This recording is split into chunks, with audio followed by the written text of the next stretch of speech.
Hello, welcome to my sweet abode. It's Kim K. Today's story time is that time I got arrested, thrown in the back of a paddy wagon. I'm just gonna get into it. So me and my friend, I'm just gonna call him Tom because I don't know if he wants to be in this video. Australia Day is when it all went down. It's the night before Australia Day. Me and Tom had just bought this bottle of vodka and we decided that we were gonna do something called Skittle vodka. It's dangerous. Comes to Australia Day and we've got our fine bottle of Skittle vodka and we're up at his house and we take a cheeky sip each and it tastes like lolly water. First mistake. Second mistake is, I don't know where I got it from, but I had this preconceived idea that I was the heaviest weight in the world. I'm gonna be like, I can have 20 standards and I'm I guess I'm a bit drunk, but I'm fine. Honey, no, you're not fine.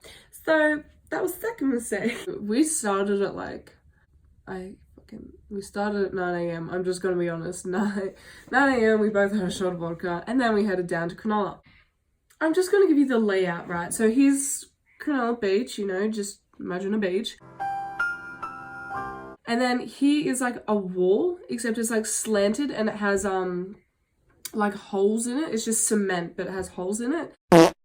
And so it's pretty easy to climb up. You get to the path to walk on, I guess. Point of the story is once you get to the top, there's just a cement barricade, and then you just climb over that. And I look up and I'm like, oh my god, my friend's there. So I'm holding this bottle of vodka and I'm like, oh quick, I'm just gonna quickly climb up the wall and say hi. So I'm climbing up this wall and I get to the barricade bit and you have to climb over. So my dumbass is attached to this bottle of vodka, which is half full, by the way, just under half full, we're talking. That much lolly water, for say. And I just go, Felipe! Jesus Christ. Fucking smash the bottom, and I'm like, oh no, the vodka. Instead of any normal human being and just let the vodka go, just let it be. It was amazing while we had it, but just let it go. I decided to drink from the smashed bottle of vodka. There was already glass in it, and I just go, oh no, and I just drink it. And Felipe's like, what the heck are you doing? And then I'm like, oh, I just didn't want to be wasteful. And then he's like, and he just looks at me and his face just drops. I'm like, what? And my lip obviously was cut and was bleeding down my chin. And I'm just so drunk. I'm like, Felipe, what are you here? Fucking blood's in my mouth and dripping. So this one is on Felipe. Felipe's watching this. This one's on you. Felipe was 18 and we were 17 at this point in time. I have this superpower. Okay, I have this superpower where I can just pretend to be sober when I'm blackout drunk. I can just pretend to be sober and everyone will believe me. I don't know why they keep falling for it, but here we are. Me and Bryce were like, oh, can you please get us another one? The bottle is just up there, can you please? And Felipe bought it for us. So me and Bryce, we ended up on the other side of Cronulla, and here's the station, here's a roundabout, and here's just a car park, and then to the beach.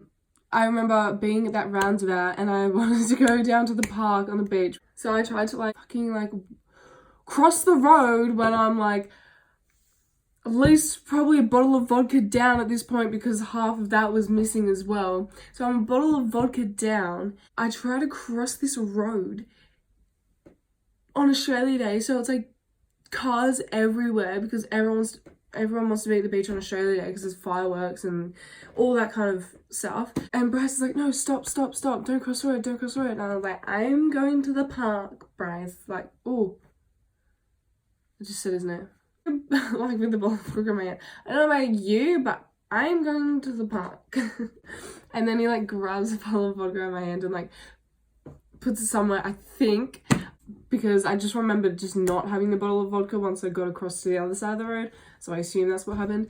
So I got to the other side of the road and I'm like stumbling everywhere. I just like jaywalked pretty much. And guess what's waiting for me on the other side of the road? Yep, you'd be right. 6 police officers.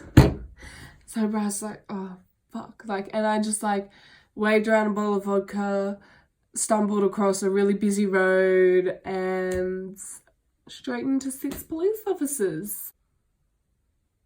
Brain cells, I think so. So I get over there and they're obviously like, give us your ID.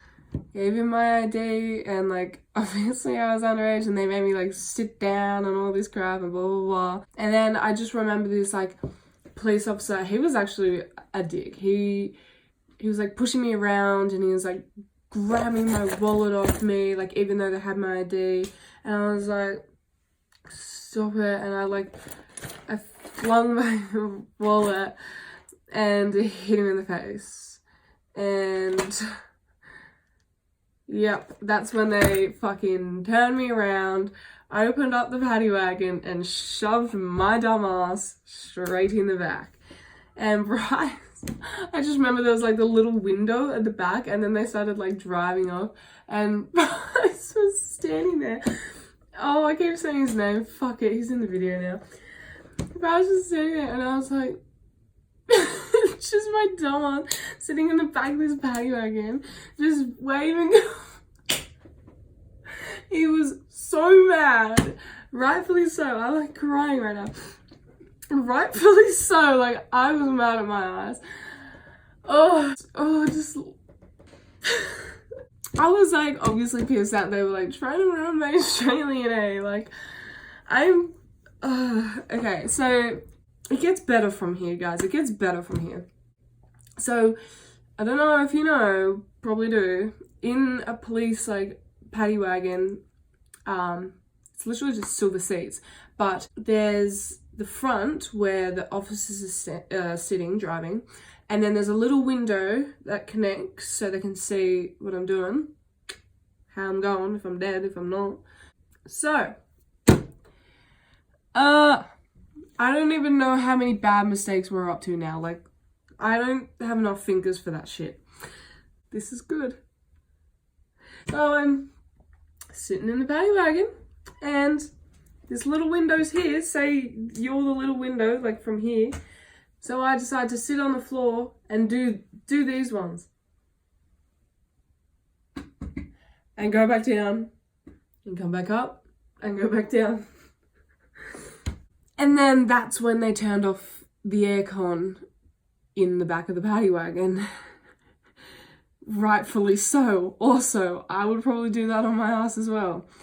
But if you don't know, if you're not from Australia or whatever, it was like a 35-degree day. As soon as they turned off the aircon, it was a hot box. The seats started getting really hot, like the walls started getting really hot, started turning into a sauna. I started like sweating my ass off. I literally like couldn't being able to breathe because the heat. I had to like kind of like squat, so just my shoes were touching the metal and not me, because it started burning my skin. And then they finally turned the aircon back on, which, okay, they probably did it on purpose, but like, fair enough. I was rainbow flipping them off. So because of like Australia Day being such like a packed day, they didn't have like enough room for me at the station. Also, I was underage, so they're illegally not allowed to hold me for more than an hour. So they had my ID, so they just drove me back to my house. And they get to the house, they open up the paddy wagon and they just throw my bag on the driveway and they throw me out and they close the paddy wagon, get back in the car, drive off.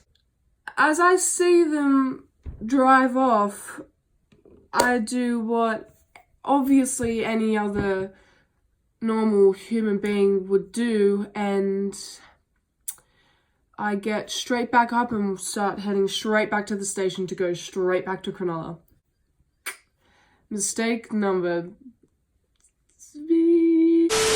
It keeps going. You think it would stop some point? Like, please God, but no. Hi, Future Kim here. Thank you for watching part 1 of my video of this story time. Part 2 is about the aftermath of getting arrested, what happens, and some I had to get interrogated for something else that happened that day, which is all in part 2.